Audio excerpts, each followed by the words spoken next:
Et vous savez quoi? Je me suis fait une réflexion il y a pas longtemps. Je n'ai jamais vraiment fait de visite Europa Park en vidéo.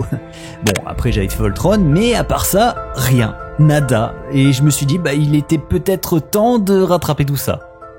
Vous croyez pas?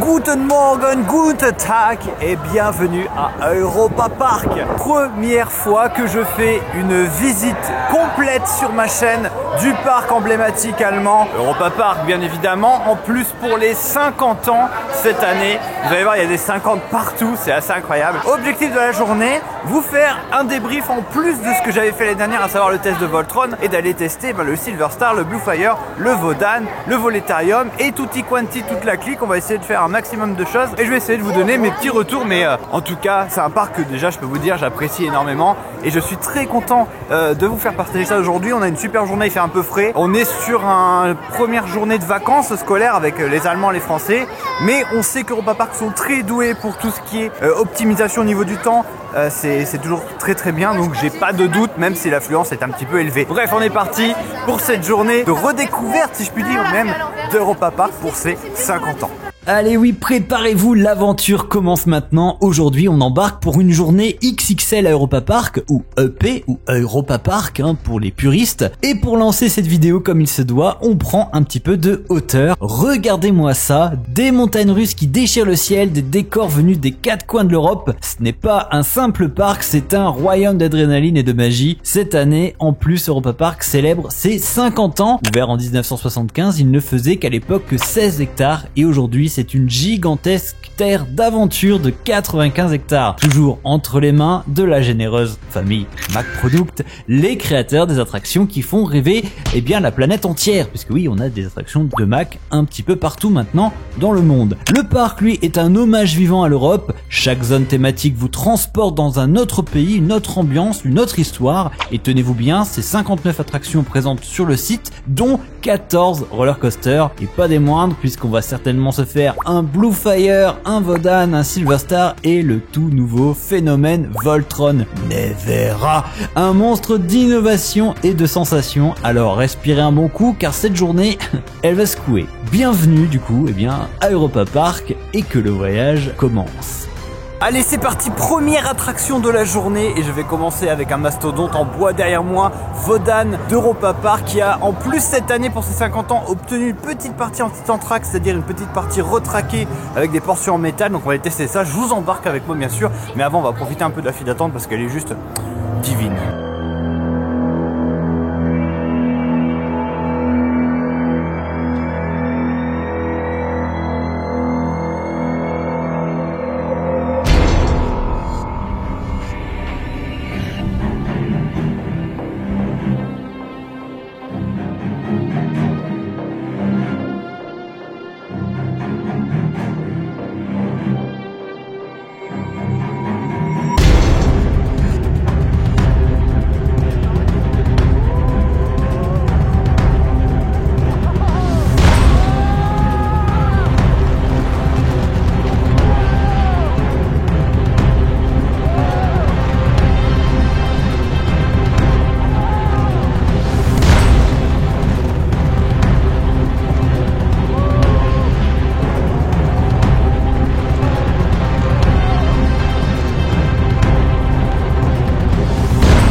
le Wooden qui fait du bruit. Je sors du coup de Wodan, premier coaster de la journée Europa Park. On a attendu une grosse 20-25 minutes je dirais pour le faire.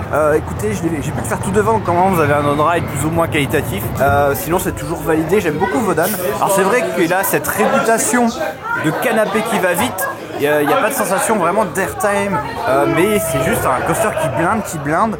Et moi j'adore surtout la première descente, je suis désolé mais c'est tellement validé, je l'aime vraiment beaucoup et je suis très content. Je l'avais fait aussi une fois en nocturne, il avait chauffé toute la journée, c'était juste une pépite du caviar. Mais voilà, c'est un bon GCI, c'est certes peut-être pas le meilleur, ça c'est sûr, mais voilà, c'est toujours aussi validé. Bref, la suite, je sais pas trop ce sur quoi on va se diriger maintenant, mais en tout cas il y aura encore du coaster, ça c'est sûr, parce qu'à EP il y en a plus d'une dizaine. Alors...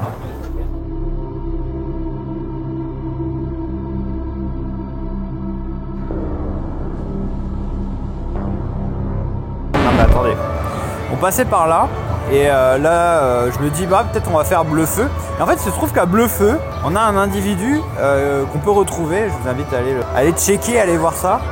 Il y a le Léo. Et encore plus de gens qui vont me reconnaître maintenant, c'est terrible. Ah voilà, le Léo Coastersboard doit être foutu. N'hésitez pas à aller faire un petit coucou, il travaille à Bleu-Feu. Et donc ça va être l'occasion d'aller tester le Blowfire qui apparemment a eu un nouveau launch, un nouveau coup de punch apparemment, pour éviter justement les petits incidents de blocage comme on a pu l'avoir l'année dernière.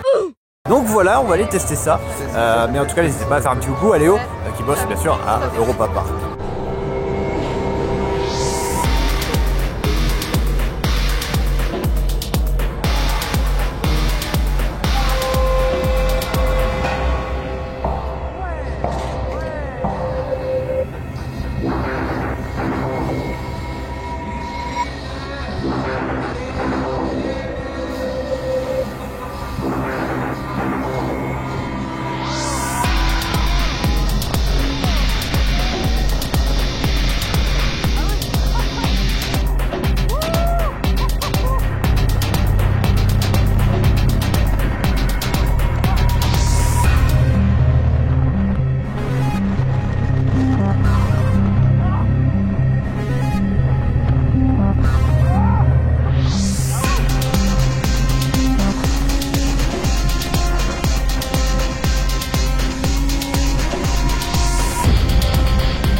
Du Blowfire, nouvelle version avec un petit launch un peu plus poussif. Il fallait bien que je vous en sorte à un moment donné. Bah écoutez, oui, c'est mieux. Alors, Blowfire a toujours pareil, cette réputation d'être un peu mou, mais pour autant, c'est un coaster qui s'enchaîne bien, qui est fluide et qui est vraiment agréable à faire. Et là, je peux vous dire que le petit launch, là, toute la première partie est vraiment très bien. Et Léo m'a donné un conseil, il m'a dit si on se met sur, on va dire, les 4 premières rangées, eh bien on a un airtime juste avant le mid-break, donc avant les freins de mi-parcours, et c'est vrai, et c'est très agréable. Et puis surtout ce roll là quand on passe à toute berzingue et qu'on se fait vraiment dégager du train, c'est toujours validé. Donc bah oui, le Blowfire, il vieillit, mais il vieillit bien le bousin, et ça c'est bien ça. Donc voilà, allez la suite, on a déjà fait 2 gros coasters de P1, des grosses têtes d'affiche, il y en a encore beaucoup, donc on enchaîne, peut-être avec des coasters un peu plus légers, peut-être un Dark Ride, parce que oui, EP a un nombre incalculable de Dark Ride, alors on pourra pas tous les faire. Je pense que c'est compliqué sur une journée de tout faire. Il y a tellement de choses à faire, vous allez voir, c'est incroyable. Je vais donc aller tester la nouveauté d'Europa Park pour 2025, pour ses 50 ans. Un Dark Ride shooter. On va voir un petit peu sur un thématique un petit peu de voiture. Donc écoutez, on va voir ça. C'est un concept original au niveau du ride system, puisqu'en fait vous avez d'un côté puis d'un autre, puis c'est des écrans avec des pistolets, etc. Enfin bref, on va aller tester ça. Apparemment il y a 10 minutes d'attente. On ne peut pas avoir plus de 10 minutes, si j'ai bien compris, il va y avoir un débit assez important. Et c'est la nouveauté 2025 d'EP.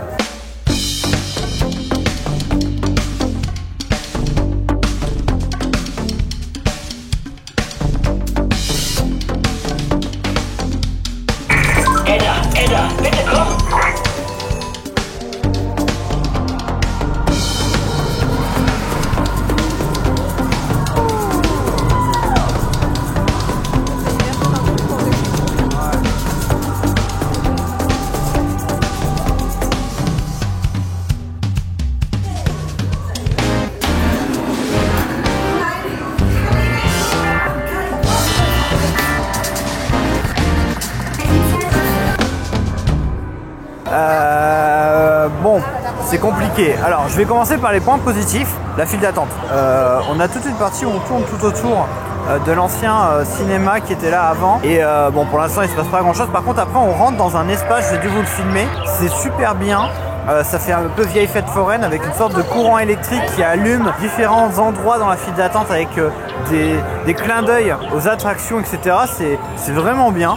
J'ai trouvé vraiment que c'était bien fichu. Il y avait vraiment un bon boulot, une petite ambiance et tout. J'ai vraiment adoré. Ensuite, le ride system en lui-même, les trains sont très beaux, c'est super. Par contre, l'attraction en elle-même, là ça pêche. Là c'est pas... alors je pense que c'est peut-être pas abouti, ça mérite d'être amélioré, mais pour moi il y a beaucoup de choses qui vont pas. Je vais lister quelques points. Je trouve déjà que la thématique, malheureusement, même si elle est en lien avec le film qui va sortir dans pas longtemps dans les salles, qui est justement fait par Warner et qui est en coopération avec Mac, mais malheureusement ça marche pas parce que le problème de ce ride system, c'est qu'il est pas très dynamique, il est très figé. Donc on a un mouvement et ensuite on est à l'arrêt. Et pour une course de voiture où justement il faut que ça bouge, ça pète et tout, je trouve que déjà là ça pêche un peu. Je pense qu'on aurait eu plus intérêt à avoir ce ride system avec une, je sais pas, une sorte d'usine où on déambule dans l'usine et on est à l'arrêt, puis on a tout un truc à faire, j'en sais rien. Et je pense que déjà là, le choix thématique est compliqué à adapter avec ce site de ride system. Ensuite, les écrans sont souvent à l'arrêt. On a un peu ce moment de on attend, ok, l'animation elle démarre. Et c'est très répétitif. Et au bout d'un moment, on en a marre. Au moins, au bout de 3-4 écrans, j'en ai ras le bol.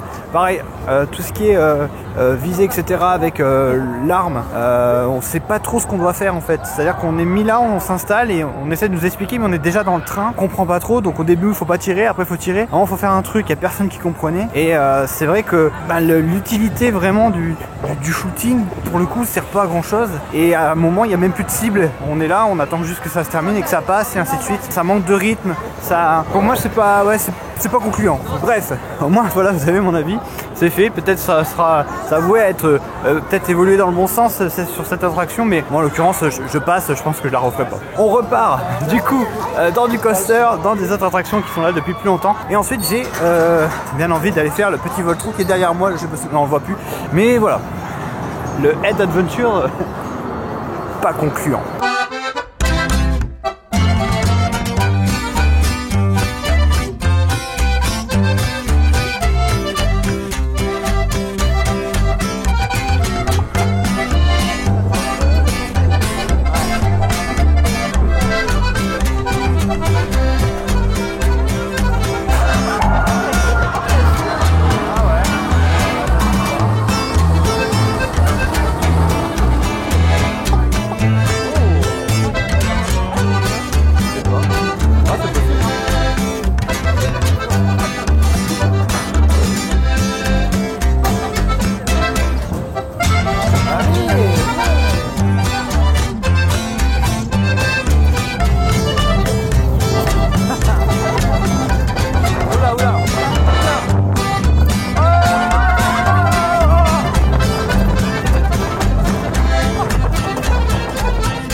Sortie de Matterhorn Blitz, c'est une petite Wallmaus très sympathique et j'aime beaucoup la thématique. Bon, c'est dans son jus on va dire, mais il y a un côté vraiment très immersif, surtout vers la fin. J'ai dû vous montrer, vous filmer tout ça. J'aime beaucoup aussi l'ascenseur qui nous emmène tout en haut, c'est très efficace. Ça me fait penser un petit peu à nos amis Windjazz de Fantasyland. Les freins sont, voilà, ça tabasse pas trop. Bon, on n'est pas sur un confort optimal non plus, hein, ça fait un bon +1, mais la première descente fait son petit effet, donc c'est validé.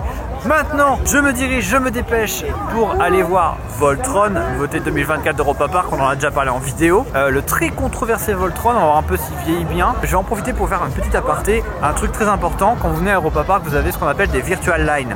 C'est compris dans votre billet, il suffit que vous enregistrez en fait sur l'application vos billets du jour et ils vont vous donner un accès pour pouvoir réserver en fait des attractions. C'est gratuit, mais il faut le faire assez rapidement parce que ça se remplit très vite. Là, il faut le faire dans l'immédiat. On a pu avoir un Voltron pour presque midi, je crois. Là, tout est déjà complet. Des fois, dans l'après-midi, ils font une petite actualisation, mais il faut le savoir, tout le monde ne le sait pas, donc je vous le dis. Comme ça, vous avez toutes les infos. Bref, direction Voltron.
Alcadi, Mazette. Bon, je ressors de Voltron. Alors j'ai eu un train 3 et j'ai eu la 3e rangée et je me suis mis au milieu. J'ai laissé l'extrémité à Duchesse Célia qui a souffert. Le cadeau, ouais. Compliqué ce Voltron. Moi j'en ai marre parce qu'on me dit ouais le train machin, le bidule, nanana. J'ai entendu tout et n'importe quoi. Pour l'instant, je ne démords pas sur le fait que si vous n'êtes pas tout devant, si vous n'êtes pas au milieu, ça vibre. J'étais au milieu, même en 3e position, c'est ok. Franchement, c'est toujours bien, l'enchaînement, tout est nickel, mais c'est vrai que dès qu'on est en extrémité, c'est catastrophique. Donc, j'ai échangé avec Léo aussi tout à l'heure, qui m'a parlé d'une certaine ponceuse, visiblement. La grosse ponceuse qui est en train de reponcer tout le rail de Voltron, bon, qui est en ce moment à Epic Universe pour venir aider sur Stardust Racer. Soi-disant, la ponceuse serait passée à certains endroits et effectivement, il y a un moment où c'est un peu plus souple, un peu plus lisse et puis après ça repart. Donc à voir une fois qu'il sera de nouveau complètement poncé, ce que ça donnera, mais bon, pour autant c'est une attraction que j'adore, rien que je l'avais déjà dit, mais la thématique est folle, l'ambiance quand on est là dans cette immense hangar avec les bruits de partout, le dispatch, les trains qui s'enchaînent, etc. Puis le rail dans lui-même, mais s'il n'y avait pas ces vibrations, c'est vraiment un très très bon coaster. Voilà, Voltron c'est fait, peut-être qu'on le refera une deuxième fois dans la journée. Mais en tout cas là, ouais, plus chaud apparemment ça vibre moins aussi, donc faut essayer, faut tâter. Dites-moi en commentaire vos expériences Voltron. Qu'est-ce que vous en pensez? Est-ce qu'il y a eu des bons rides, des rides moins bons? J'ai besoin d'avoir un peu aussi vos avis là-dessus.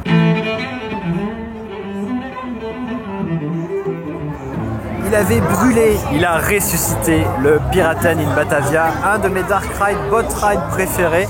J'ai très envie de vous montrer ça et après on débrief, mais c'est vraiment, vous allez voir, une attraction très très bien fichue. Allez, c'est parti, on s'engouffre dans la file d'attente pour faire les pirates.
Sortie des Pirates, Pirates Batavia, mais c'est toujours vraiment une superbe attraction avec une histoire qui évolue, etc., avec plein de détails.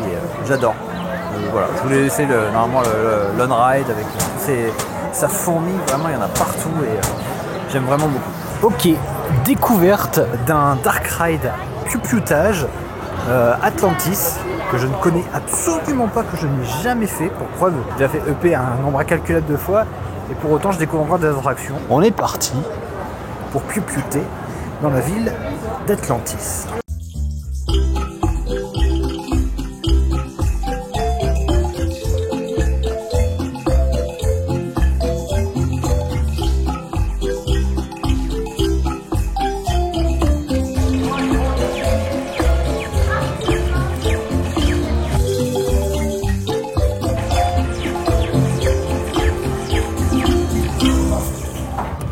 Parce que j'étais pas à fond. 200 000 Orca. Bon, moi je suis plutôt un Seagull. Bref, je ressors du coup de... Oh, super point de vue en sortant, j'avais même pas vu ça. Donc je ressors de Atlantis et comment vous dire que c'est tellement mieux que Adventures Head machin, le Grand Prix de ce matin. Pour la simple et bonne raison que là on a du décor, donc c'est-à-dire que même si je m'amuse pas avec les cibles, etc., il y a plein de choses à regarder. C'est beaucoup plus vivant, moi je préfère ce genre de dark ride, voilà. Mais pour autant, je suis toujours aussi mauvais au shooter, hein. Vous avez pu constater avec les scores. Mais c'est parce que j'étais pas à fond. Bref, écoutez, ça va se poursuivre tranquillement. Il y a un truc qui m'attire là-bas, là. Tout là-bas, là, attendez. Là-bas, voilà. C'est Pegasus, bien sûr, qu'on voit à peine. Et je pense qu'on va aller faire ça. Voilà.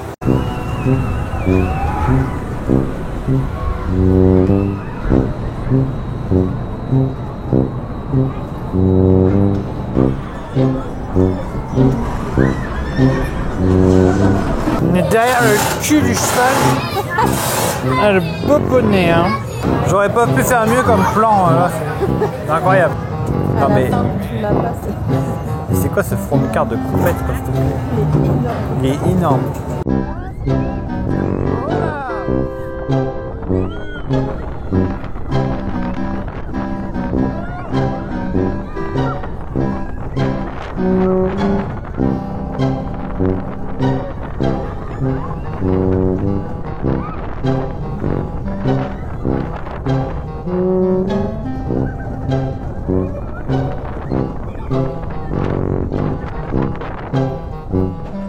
Ah, c'est vraiment bien. Ça, c'est un beau cheval. Franchement, qu'est-ce que c'est smooth cette affaire. C'est tellement agréable. C'est une évolution des désireurs, des coccinelles et tout le tralala. J'adore ce petit coaster, il est tout mignon. On est sur du kiddie familial et avec des petites sensations vraiment cool. J'aime vraiment ce petit Pegasus. Et là, je pense qu'on va aller dans un autre poney. Deuxième boule de poney. Poséidon, alors lui il est plutôt critiqué, donc Mac Product Perfect aussi bien sûr. On est sur un Water de chez Mac, même modèle qu'un Krampus ou bien évidemment que notre Fjords Explorer. Je gueule un peu plus fort. Il fait beau mais pas assez chaud donc il n'y a personne. J'aime beaucoup ce coaster pour pareil la file d'attente, tout le côté très travaillé avec le pré-lift. C'est vraiment super. Par contre il vibre comme c'est pas possible apparemment, donc on va aller vérifier ça et on va aller faire trempette.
l'autre c'est lui.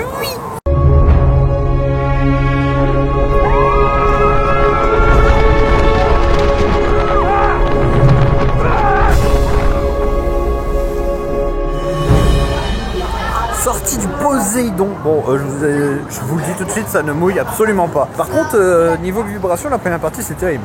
Ça, le train il joue dans le truc. C'est dommage parce que la première descente où on arrive dans la flotte, elle est vraiment cool. Il y a ce côté surprise.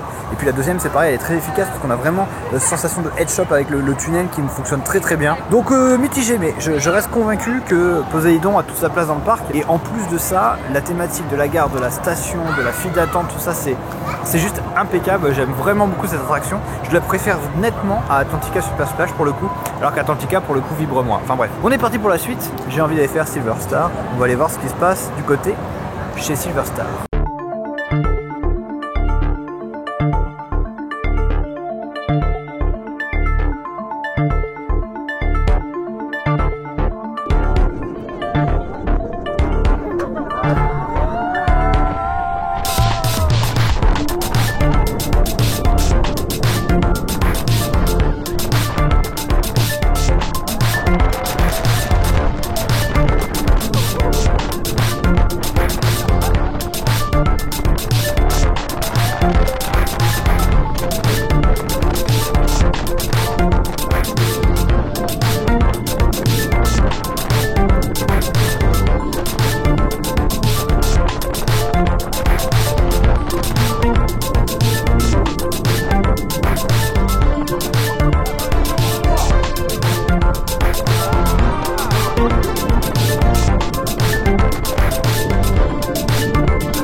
Je ressors de Silver Star, le méga BDM de Europa Park, et je dois dire un truc, c'est que il m'a surpris. Alors ok, c'est certes pas le BDM le plus intense que j'ai fait, c'est pas le plus intéressant, et pour autant, je l'ai trouvé bien péchu. J'étais au 8e rang, 8 ou 9, enfin bref, vers la fin. Et il y a eu 2-3 moments, c'est vraiment du décrochage, vous allez le voir en vidéo, il y a une petite surprise. Valeur sûre, BDM, le confort, etc.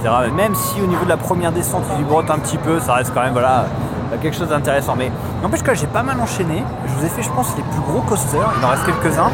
Mais j'aimerais beaucoup aller faire ce Voletarium parce qu'apparemment, pour les 50 ans, il y a eu une nouvelle chose qui a été mise en place. Allez, la suite avec peut-être Voletarium.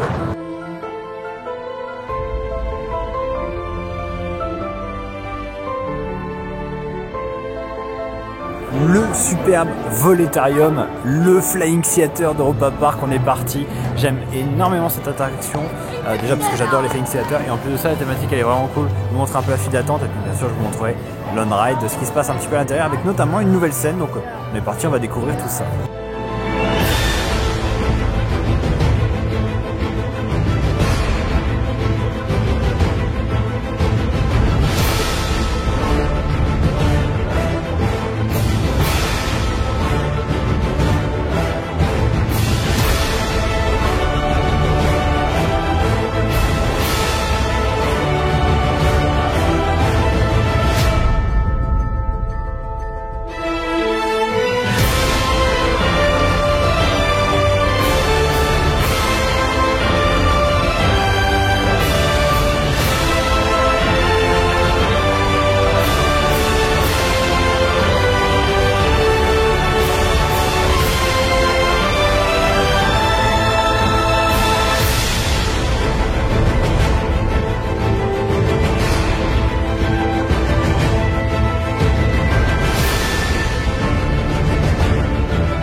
sortie du Voletarium avec le nouveau petit moment, on va dire, qui change à la fin pour présenter, eh bien, encore une fois, le film avec Ed sur le côté voiture, etc. Mais du coup, c'est très intéressant parce que on passe limite en mode simulateur. C'est-à-dire que la machine, elle s'emballe de ouf. Il y a des chocs, il y a des à-coups et on voit le potentiel du truc. On se dit, mais en fait, on n'exploite même pas 50%, on va dire, du truc. Et c'est plutôt intéressant. Donc bah voilà, c'est recommandé. Par contre, faites attention. Là, moi par exemple, j'ai eu qu'un cinéma sur les deux, ce qui fait qu'on a dû attendre 50 minutes pour le faire, parce que forcément on multiplie le temps par 2. Donc bah voilà, si vous voyez qu'il y a énormément de temps d'attente, moi je vous conseille de plutôt passer le chemin. Ça veut peut-être dire qu'il n'y a qu'un seul cinéma et on pourra beaucoup. Mais bon, c'est toujours très sympathique. Le Voletarium, une attraction que j'aime beaucoup, surtout la thématique. Je vous ai dû vous montrer la file d'attente qui est juste superbe, même le bâtiment extérieur. Donc c'est toujours validé. Et maintenant, miam miam. Le goûter, le goûter. Goûter. Ah mais alors là, ah mais le train quoi. Regardez-moi ça. Finalement pas de goûter, je préfère monter dans le train.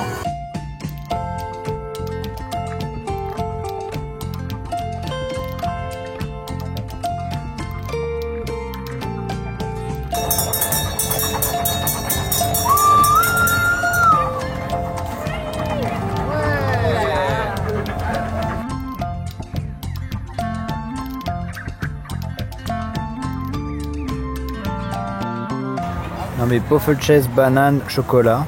Bon malheureusement ce n'est pas du Nutella. Mais voilà de quoi faire un petit break. Alors petit point quand même, le parc de base va fermer à 18h. Mais au vu de l'affluence, il va fermer à 19h. Donc ce qui reste un temps de plus. Là il reste 3 heures de parc. Là je vous ai déjà montré pas mal de choses. L'idée là ça va être après de faire le Alpen Express. Donc le e-power de chez Mac. Qui en plus avait brûlé, etc. Enfin bref je vais vous montrer tout ça il y a 10 minutes. Donc juste le temps de... Voilà. Et puis après, voilà.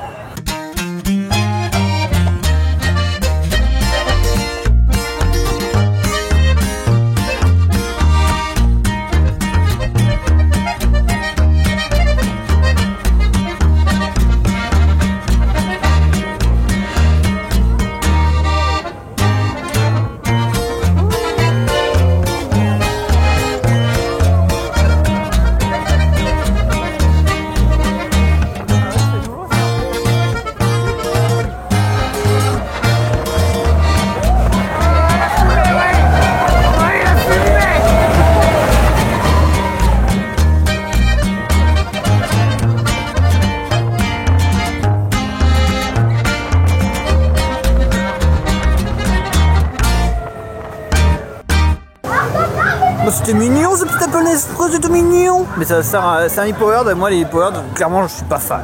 Pareil, je suis pas la cible. Vous allez dire, mais c'était pas la cible de grand chose. Mais pour autant c'est sympa et c'est surtout la zone.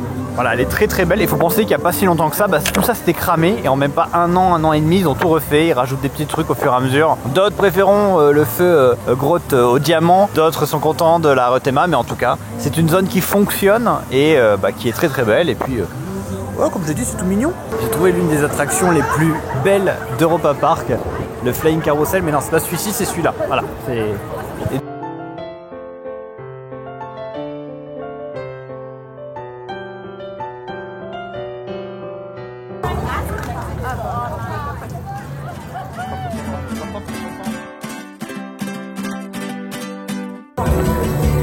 Ça reste comme ça va.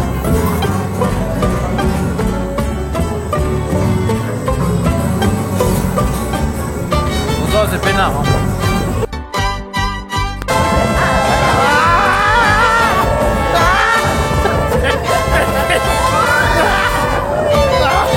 Je pensais pas autant.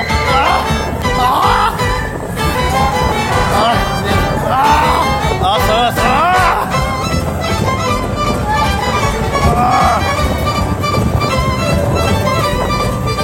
Il accélère, mais c'est pas fini là.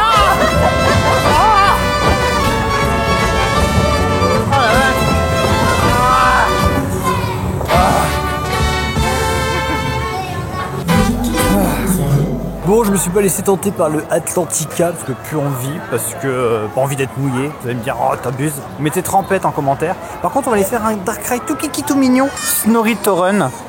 il y a un enfant qui pleure.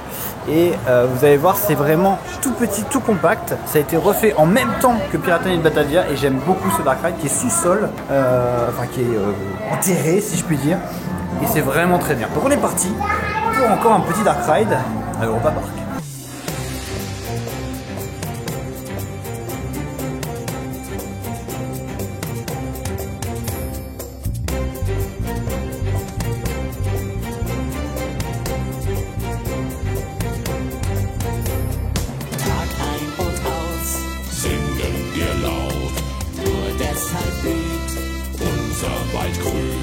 Tretet nur ein, schaut euch gern um.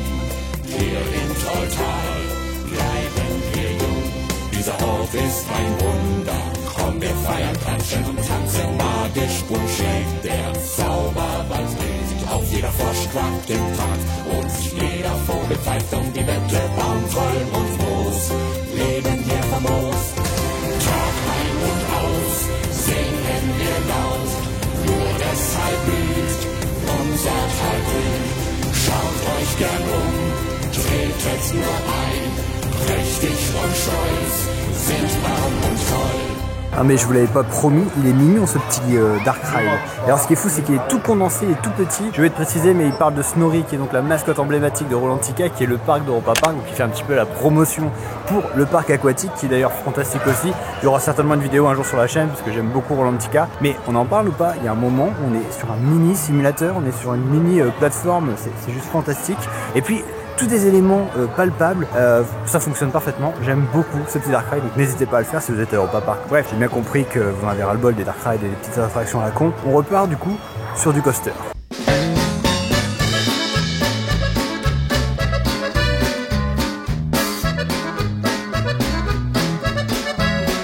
On part sur un bobsleigh. Mac Product, hashtag Trace du Aura. Et ça c'est très bien. Et il y a 20 minutes mais je pense qu'il y a moins. Et c'est pas sans rappeler franchement un Bob à Efteling. Je trouve que quand je le vois je repense au Bob Untamin d'Efteling qui était juste fantastique. Donc on est parti, let's go. Bob.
Ok, je sors du Bob. Bon, vous m'excuserez, j'ai laissé la caméra sur le porteur pour faire le ride. Bah écoutez, c'est très mignon. J'aime beaucoup parce qu'une fois qu'on a passé la descente, déjà on a une descente en ligne droite et après ça s'enchaîne. C'est un peu court, c'est un peu rude, c'est un petit peu à l'ancienne, mais ça fait de la diversité. Et c'est ça que j'aime beaucoup à EP, c'est qu'on a des coasters très variés et du choix, moi j'aime bien. La suite? Non, faut que tu fasses souhait avec la caméra. Oui, là, oui. Ah, on va aller refaire un Dark Ride. Allez hop. Ah, Paris, la France, avec son moulin rouge, sa tour Eiffel et ses dinosaures. Puisque oui, on va aller faire Madame Freudenreich, qui est un petit Dark Ride, là encore tout mignon, avec un ride system à la Doggy Buggy, je sais plus comment on appelle ça, les mêmes que Phantom Manor, mais sauf que dans cette attraction, eh bien, ça vient d'un parc français qui a disparu. Hashtag Mirapolis. Mais oui, incroyable. Et regarde-moi cette petite thématique, c'est pas mignon. Allez, on embarque.